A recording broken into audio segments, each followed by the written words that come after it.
Listen. Don't see movies in 4DX. I had to this time because the only convenient time to see it was a 4DX experience. So I knew ahead of time what I was in for. I got limber, I got loose, I stretched it out. It didn't matter. I got my ass handed to me. I got thrown around, I got my face spit in, I got poked and prodded and tickled. That's right, they tickle you. There's this little tickler they put in between your ankles. I actually think that's the worst part.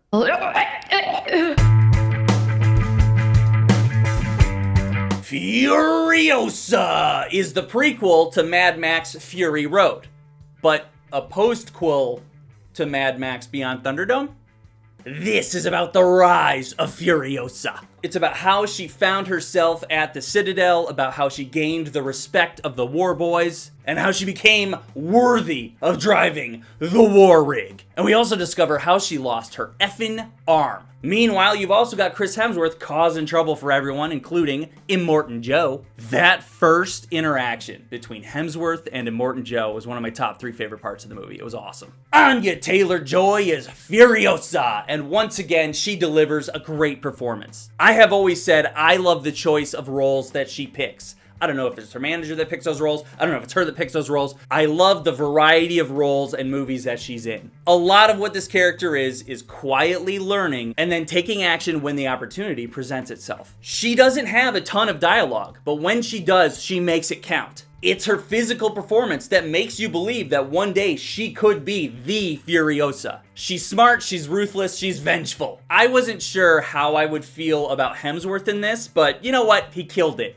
I absolutely believe that a world like this would produce a man like this. Ruthless, and he's cocky and power hungry, and a little bit silly. So he has his own, motorcycle horde that has grown to a substantial size. They have become a threat for sure. So he wants to challenge everyone for their resources. And his role doing this is pivotal to some of the things that we see in the future. I also love that he has 3 motorcycles welded together and rides them like a fucking chariot. Awesome. Most of the other characters are younger versions of who we know from Fury Road. I was more than happy to see Immortan Joe in his prime, fueling his cult of war boys. The war boys are my favorite, by the way. They're almost like the minions of this universe. This was fucking awesome! I had a blast, and it wasn't how I thought it would be. Unlike Fury Road, which is basically a 2-hour action scene, this is a fully rounded story centered around a great character. And on top of that, there's action and violence and explosions. I do believe that I like this more than Fury Road, which is a hard thing to say because I really love Fury Road. What this one did was slow down a little bit and focus on world building with this character that's new to it all. And then we follow them on that journey. And because this world is so full of violence and danger, the action comes naturally. Honestly, there were a bunch of parts that reminded me of the second Mad Max movie from 1981. Do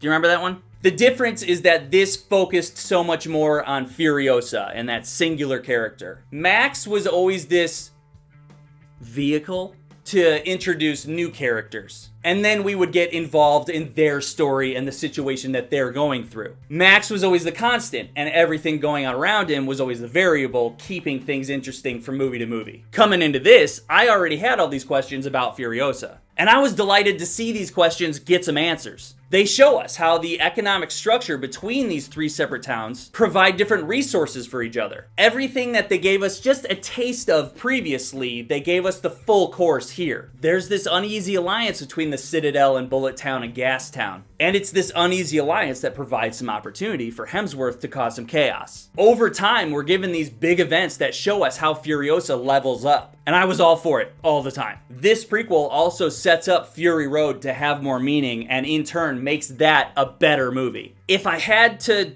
make the smallest complaint, going into it, I wasn't ready for this story to take so much time to unfold the way it did. It's not just constant action like Fury Road. This isn't about making a non-stop action movie. This is about building a character in this crazy universe. So when I see it again, I'll be ready for a bit of a slower pace and I'll enjoy it that much more. I am a Mad Max universe fan. I grew up on the originals. In a post-apocalyptic world where people are just nuts and chase each other around with Frankenstein cars and all these crazy innovations that they do with them and make all these wild weapons, this movie fits right in there. If you're a fan of Fury Road or just the Mad Max movies in general, definitely go see it. It's a wild ride, okay?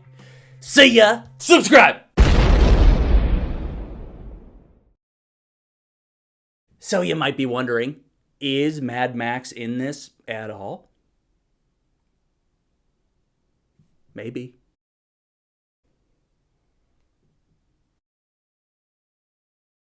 Do you see this?